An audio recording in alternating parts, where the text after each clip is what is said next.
అనగనగా ఒక రాజు, ఆయనకు ముగ్గురు మంత్రులు.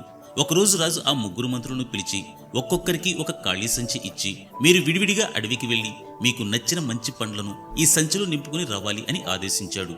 రాజుగారి ఆజ్ఞ ప్రకారం ఆ ముగ్గురు మంత్రులు అడవికి బయలుదేరారు. మొదటి మంత్రి చాలా నిజాయితీపరుడు.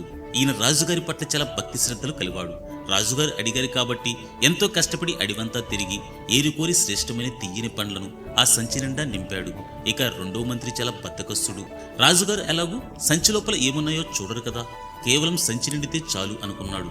అందుకే దొరికిన కుళ్ళిన పండ్లు సగం పచ్చివి సగం పండినవి ఆ సంచిలో వేశాడు. చివరిగా మూడో మంత్రి, ఇతనొక మోసగాడు. ఈయనకు అసలు ఓపికనేది లేనేలేదు.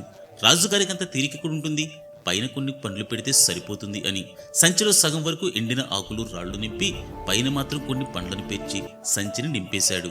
సాయంత్రానికి ముగ్గురు మంత్రులు తమ సంచులతో దర్బారుకు చేరుకున్నారు. రాజుగారు సంచులను చూడలేదు సరికదా, దానికి బదులుగా ఒక వింత ఆజ్ఞ జారీ చేశారు. ఈ ముగ్గురు మంత్రులను వారు తెచ్చిన సంచులతో సహా విడివిడిగా 3 నెలలు జైల్లో బంధించండి. ఆ 3 నెలలు వారికి బయట నుంచి ఎటువంటి ఆహారం అందించకూడదు. వారు తెచ్చుకున్న సంచులను పండ్లే వారికి ఆహారం అని చెప్పాడు. మొదటి మంత్రి తను తెచ్చిన నాణ్యమైన పండ్లను తింటూ 3 నెలలు ఆరోగ్యంగా సంతోషంగా గడిపి బయటకొచ్చాడు. రెండో మంత్రి తను తెచ్చిన కుళ్ళిన పండ్లను తింటూ అనారోగ్యం పాలై ఎన్నో కష్టాలు పడ్డాడు. చివరిగా మూడో మంత్రి సంచిలో ఆహారం లేకపోవడంతో ఆకలితో అలమటించి ప్రాణాలు కోల్పోయే స్థితికి చేరుకున్నాడు. ఫ్రెండ్స్, ఈ చిన్ని కథలో ఎంత అర్థం దాగుందో కదా.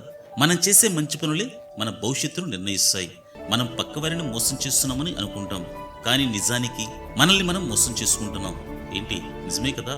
మీ అభిప్రాయం తప్పకుండా కామెంట్ చేయండి.